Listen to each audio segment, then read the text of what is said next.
Pedro Zapata, muy bienvenido a la redacción abierta de Muchas Intereconomía. gracias. Muchas gracias, Javi. Venezolano, tú eres de Valencia. De Valencia, sí, correcto.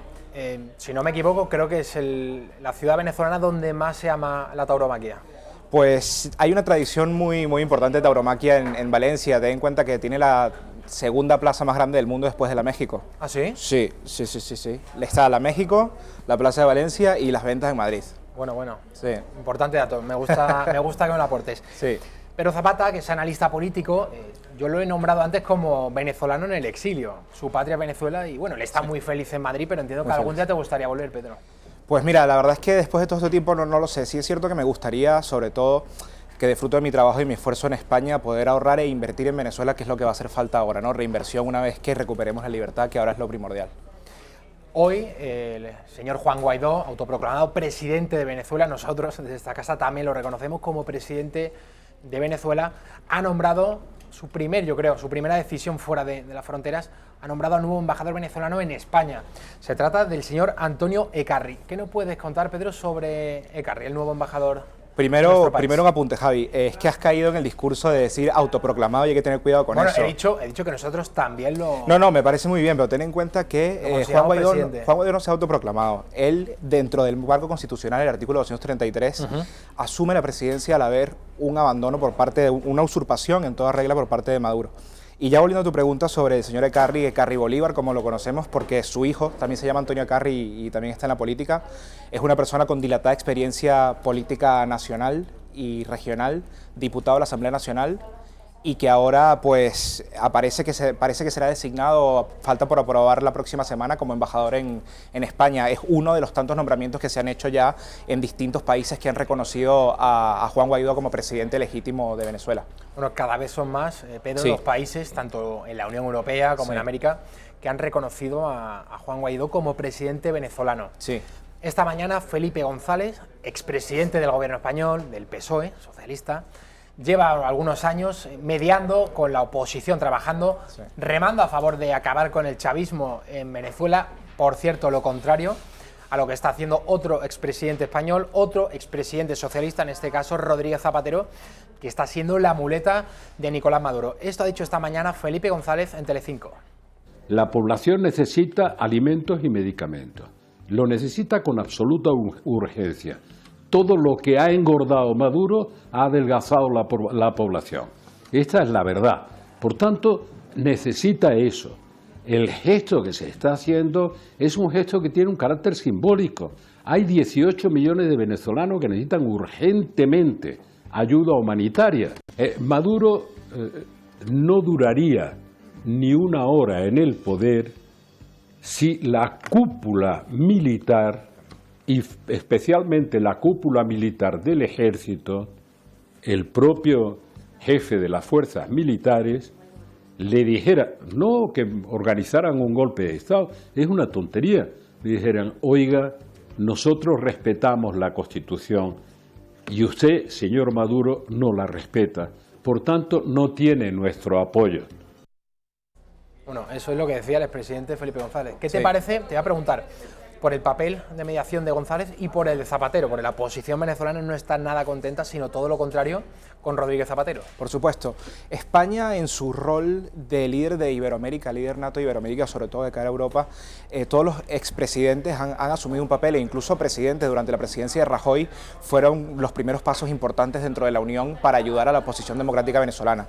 Y en cuanto a los expresidentes, Aznar, por ejemplo, ha sido muy vehemente en su oposición al gobierno de Maduro, y los expresidentes socialistas, Felipe González ha estado apoyando en la defensa de Leopoldo López, por ejemplo, y ha sido muy vehemente también en su defensa de la oposición democrática venezolana. Y lo de Zapatero es que ya es inaudito. Yo creo que una de las cosas que hay que hacer es una investigación profunda de cuáles son los intereses que tiene Zapatero en Venezuela y en su relación con el gobierno venezolano, porque no se explica, no es normal que un presidente de un país democrático, un expresidente de un país democrático caiga en la defensa de una tiranía totalitaria como es el régimen venezolano. El exministro de Exteriores, señor García Margallo, que fue ministro con el expresidente Mariano Rajoy, decía lo siguiente en el programa también de Telecinco sobre las palabras de Felipe González. Ana Rosa me lo voy a tener que hacer mirar porque cada día que pasa soy más felipista, cosa que estoy seguro que me creará problemas en mi partido. la entrevista que el domingo por la noche emitía La Sexta del señor Jordi Évole, periodista estrella para toda la progresía española, y no solo progresía española, sino también la internacional. Sí. Está muy comprometido con el mundo, con los más desfavorecidos, por eso se va a ver al señor Maduro. Le preguntaba, entre otras muchas cosas, por Zapatero. Maduro le decía que Zapatero le había contado que los chavistas son como vietnamitas por todo lo que están resistiendo. O sea, es un elogio del señor Zapatero, un elogio, yo no sé si calificarlo de encubierto, pero un elogio, desde luego, al chavismo y a Maduro. No hay que perder de vista que Zapatero, cuando se dieron las elecciones fraudulentas, las últimas elecciones por las que Maduro decidió proclamarse presidente, elecciones que además no fueron reconocidas por ningún país democrático del mundo, durante ese proceso Zapatero estaba en Venezuela y Zapatero defendió esas elecciones en cadena nacional. Entonces, una persona que tiene la cara dura para decir que el proceso electoral fue limpio, no podemos esperar otra cosa que elogie tanto al régimen como a los resquicios de apoyos que le pueden quedar a Maduro, que sobre todo se encuentran en el estamento militar. Bueno, esto que está diciendo Pedro Zapata sobre Zapatero lo opinan también muchos venezolanos. Vamos a ver unas imágenes. Nuestro compañero Kage Minuesa, que estuvo el fin de semana pasado en Caracas, en Venezuela, logró hablar con manifestantes y uno de ellos le decía lo siguiente sobre Zapatero.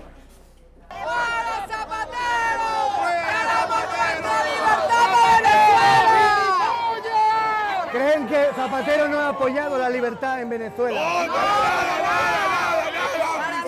¡Es cómplice del régimen! ¿Conocen a Pablo Iglesias y Monedero? ¿Qué les parece?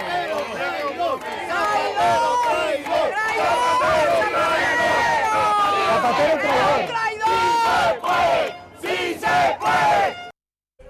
Ironías de la vida. Me gustaría que a gritos de sí se puede se derrocase al régimen chavista, a Maduro. Hay que recordar, por un lado, que Zapatero, cuando accedió a la presidencia del gobierno en España en 2004, en política internacional, de las primeras decisiones que adoptó fue alinearse con el señor Evo Morales de Bolivia. Sí. Y con Hugo Chávez de Venezuela. Sí, bueno, salvo por ese breve impasse que tuvieron en su momento en la cumbre iberoamericana, cuando Chávez estuvo insultando a Aznar, que por algún milagro... ¿Por qué no te callas? Sí, que luego salió el rey y pero el famoso ¿por qué no te callas?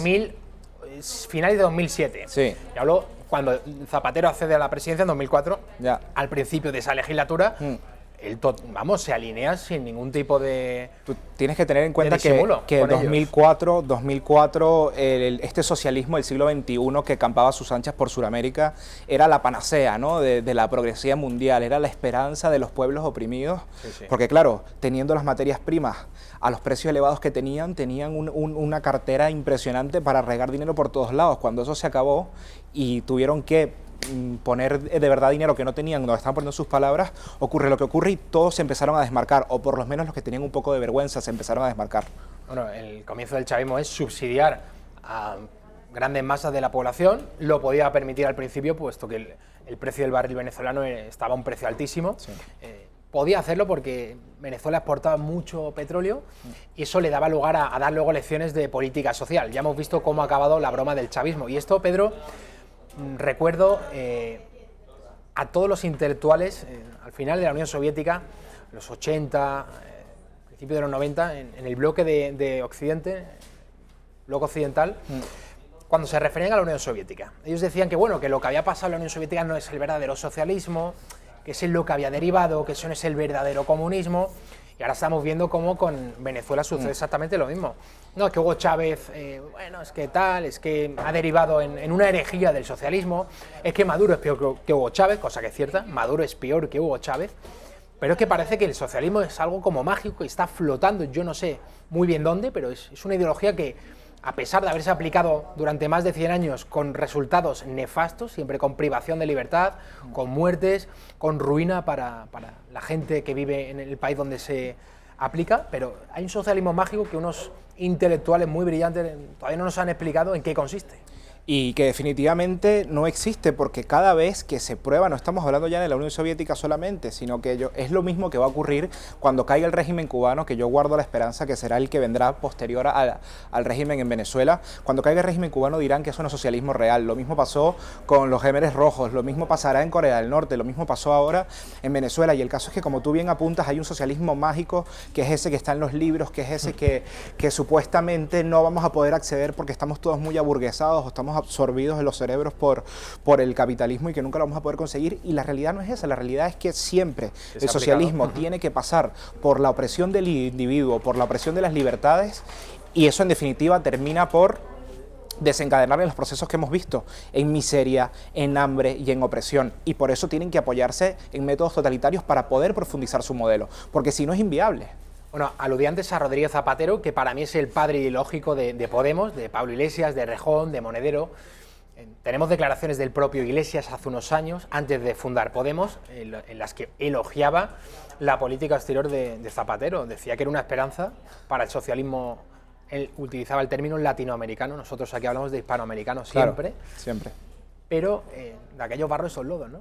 Sí, totalmente, y volvemos a lo mismo, ¿no? Entonces, de hecho, desde esa misma perspectiva es lo que ocurre ahora de, como me opongo a Trump, sea lo que sea que haga Trump, entonces está mal, indistintamente que en el caso de Venezuela a día de hoy ya no se trata de un tema de izquierdas contra derechas, se trata de libertad contra opresión, y entonces tú tienes que decidir, o te pones del lado del opresor o te pones del lado de la libertad. Y lo que está ocurriendo es que estamos viendo que mientras todas las democracias maduras y profundas y libres del mundo se están posicionando con el presidente interino Juan Guaidó, aquellos regímenes que definitivamente no son libres y que no promueven la libertad, e incluso grupos terroristas como Hezbollah son los que se están posicionando junto a Maduro.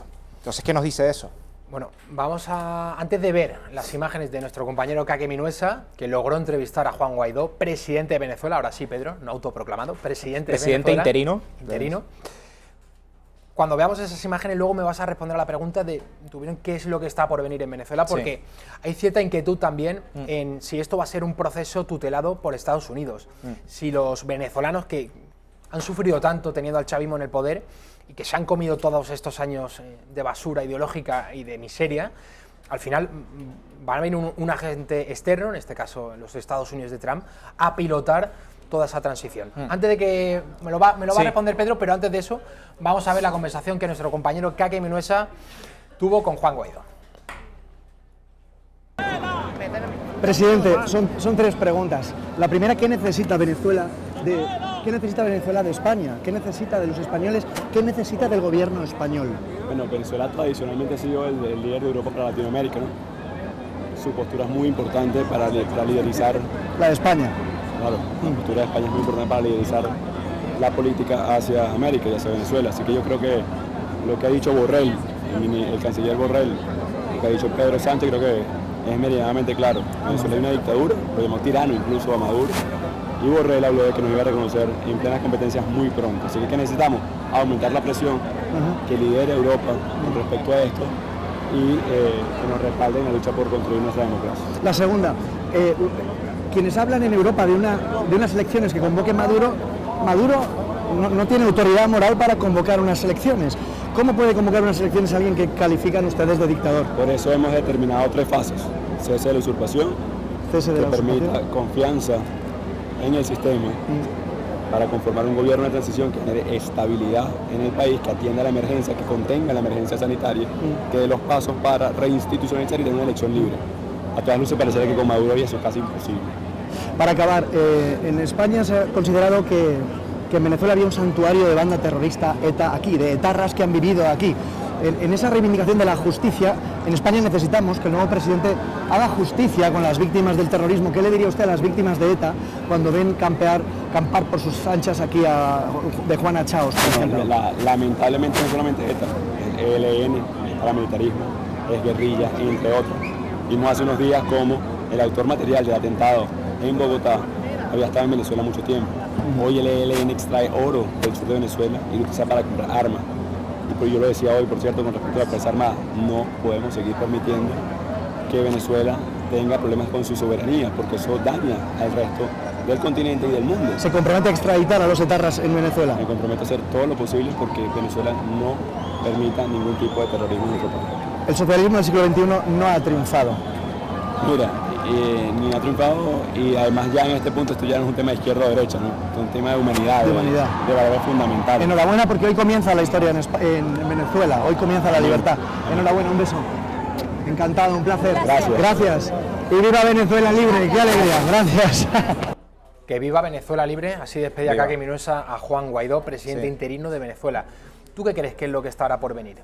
¿Va a haber una tutela excesiva por parte de potencias extranjeras? No, yo creo que eso es una percepción equivocada. Lo que está ocurriendo ahora, este proceso, que si ves cómo se está manejando el mismo Guaidó y la oposición, lo está haciendo de una forma muy sosegada y muy madura. Esto es un proceso que viene desde mucho antes del esfuerzo que hicieron personas como Leopoldo López, como el Julio Borges ante la comunidad internacional, de definir un plan ante el escenario que Maduro ese sí se iba a autoproclamar como presidente ilegítimo, y que eso iba a permitir que la Asamblea Nacional, que es el único poder legítimo de representación de los venezolanos, pudiera asumir el camino, ¿no?, para llevar a Venezuela de nuevo a la democracia. Definitivamente yo no creo que va a haber un tutelaje. Es cierto que es importantísima la presencia de la comunidad internacional para la ayuda humanitaria. O sea, la crisis que está viviendo Venezuela ahora mismo, ya no estamos hablando solo de casos espantosos de desnutrición, sino la cantidad de personas que se están muriendo. Ya no te hablo de pacientes de cáncer o de SIDA o de padecimientos hepáticos, te hablo de personas que se mueren por una alergia. O sea, una cosa tan tonta como una alergia que se puede resolver con, pues mira, un pinchazo de un urbazón, una cosa tan sencilla como esa, ¿no? Entonces, la comunidad internacional es necesaria dentro de Venezuela para la ayuda humanitaria, pero el proceso de transición hacia la democracia perfectamente lo pueden llevar los venezolanos. Además, ten en cuenta que durante estos 20 años todos hemos madurado políticamente muchísimo, hemos tenido que mamar mucha política por mucho tiempo. El caso de Guaidó es un líder estudiantil del 2007, es una persona que en su juventud no ha conocido otra cosa que el chavismo, lo que es mi caso también. Y eso a nuestra generación nos ha obligado a madurar muchísimo políticamente y a entender qué es lo que tenemos que hacer para buscar la salida y la libertad y el crecimiento en Venezuela. No, por supuesto, sin abandonar, eso no quiere decir que vayamos a abandonar a lo que serían las glorias antiguas, ni muchísimo menos, pero sí es cierto que yo creo que hay suficiente bagaje a nivel nacional para poder sacar este proceso adelante sin ningún tutelaje excesivo de la comunidad internacional. ¿Tú entonces crees que la sociedad venezolana está totalmente vacunada, que ya sería imposible, después de, una vez que se celebren elecciones libres en Venezuela, que se presente un partido chavista, porque se va a presentar, es evidente, pero que luego coseche unos resultados importantes? Mira, te recuerdo, porque esto es importante también, este es un mensaje que tanto Juan Guaidó como la oposición democrática quiere llevar a todo el mundo, que el proceso es cese la usurpación, que todavía estamos en esa fase, gobierno de transición y elecciones libres.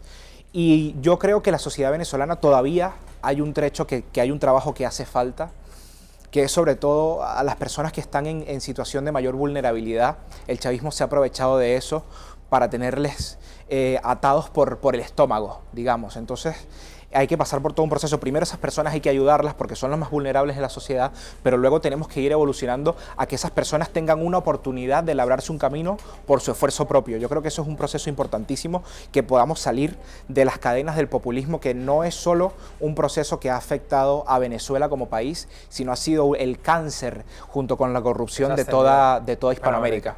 Bueno, ahora hemos visto cómo están cambiando algunos países, el caso de Argentina con Macri y especialmente Brasil con Bolsonaro. Ya ese contexto internacional cercano al chavismo ya no le es tan favorable. Su principal aliado desde el principio ha sido Cuba, pero le queda Ecuador, Correa, y Bolivia, Evo Morales. No, a ver, ten en cuenta que Ecuador está ahora Lenín Moreno, que fue el que sucedió a Correa en la presidencia, y es una persona que se ha desmarcado completamente del correísmo. Entonces allí también ha perdido ese apoyo. Este fin de semana ganó en El Salvador una persona nueva en la política, de derechas, también separándose definitivamente del Frente Farabundo Martí, que apoyaba al chavismo. Y sí, definitivamente en la región se está quedando sin aliados. Y se está quedando sin aliados por una razón muy sencilla. Mientras había dinero del petróleo, era un cheque en blanco para inyectarle a las campañas políticas de los partidos de izquierdas de toda la región, y eso definitivamente se acabó.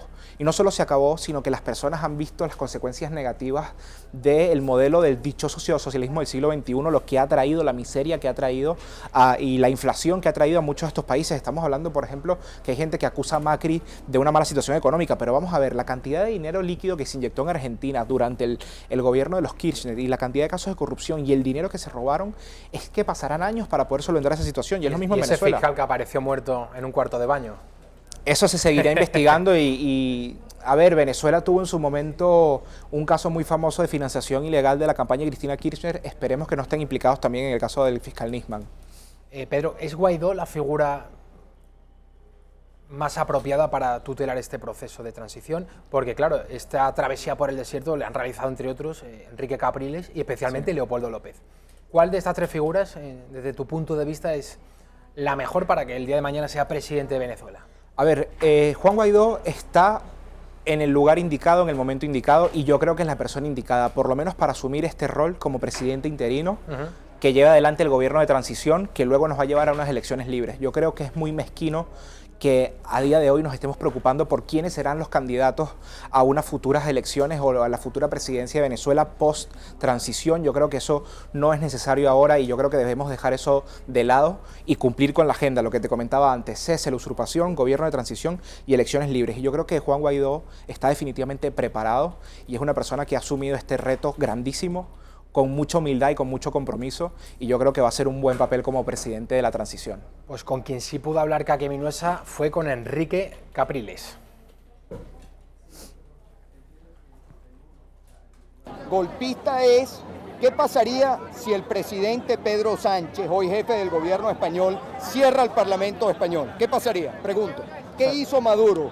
Que me diga algún diputado español que está sentado allí en el Parlamento, que me diga cómo reaccionaría frente a que el jefe de gobierno cierre el Parlamento. ¿Qué hizo Maduro en Venezuela? Cerró la Asamblea Nacional, la cerró, creó un poder legislativo paralelo. ¿Eso qué más golpe que eso? O sea, la más genuina representación del pueblo venezolano, porque están representadas todas las fuerzas políticas como es el Parlamento. ¿Qué hizo Maduro? Bajar la perdió, persiana. bajó, absolutamente. Y él dirá que no lo hizo. Pero es que ninguna de las decisiones, el Parlamento venezolano está bloqueado, ninguna de sus decisiones el gobierno permite que una ley que se discuta y se aprueba tenga vigencia en el país. Vale, ok, este mensaje ha sido para Garzón, para acabar. La justicia, para que en Venezuela haya paz tiene que haber justicia. Ahora la justicia, que nadie confunda la justicia madurista o la justicia de lo que ha sido de este gobierno, con lo que es la verdadera justicia, que es darle a cada quien lo que es suyo, lo que le corresponde, lo que significa la palabra justicia. Los venezolanos quieren que en Venezuela haya justicia. Es muy distinto la justicia a la venganza. Nadie está hablando de venganza. En Venezuela no puede haber venganza, por eso que no tiene nada que ver la venganza y la justicia. Por eso, Enrique, es que ese es son el mismo completamente, están confrontadas la una con el otro. Que dan las víctimas, no quieren venganza, pero quieren justicia. Y ven a de Juana Chaos en Venezuela, que ha asesinado. Y tendrá que haber un poder judicial y tendrá que haber unos jueces que no respondan a intereses políticos, que permitan que en nuestro país haya justicia, para que el pueblo venezolano sienta que todos los venezolanos, independientemente de nuestra clase, condición, raza, lo que sea, tengamos los mismos derechos frente a la ley. Gracias, a la justicia. Gracias. Le iba a preguntar a Pedro sobre Leopoldo López. Como todos ustedes saben, sigue en arresto domiciliario después de que fuese sometido a todo tipo de torturas en una prisión chavista. Luego volvió a casa, fue soltado posteriormente y ya desde ese momento en el que ha vuelto a casa no ha vuelto a realizar ningún tipo de declaraciones. Está totalmente desaparecido. A ver, Guaidó es del partido... Sí, Voluntad Popular de Leopoldo López. De Leopoldo López. Sí, correcto. A ver, Leopoldo ha pasado por unos procesos durísimos en las prisiones chavistas, que sabemos que lo que se vive allá adentro es una cosa horripilante y quedará para escribir libros más adelante. Tenemos el testimonio de Lorenz Alé, que salió recientemente y que está viajando por el mundo dando testimonio de las torturas que se viven dentro de las prisiones chavistas. Y Leopoldo sí es verdad que ha sido, como todos, hay que decirlo, una pieza fundamental en este proceso. Él en su momento, y la experiencia también la vivimos, dio el paso adelante de salir a la calle y decir vamos a acabar con este régimen. Las cosas quizás se hicieron de forma precipitada y eso ha servido como una lección para poder hacer este proceso que estamos haciendo ahora. Pedro Zapata, muchísimas gracias por estar con nosotros Javi, en la redacción abierta de Intereconomía. Muchas gracias por aportarnos un poco de luz en esta crisis venezolana.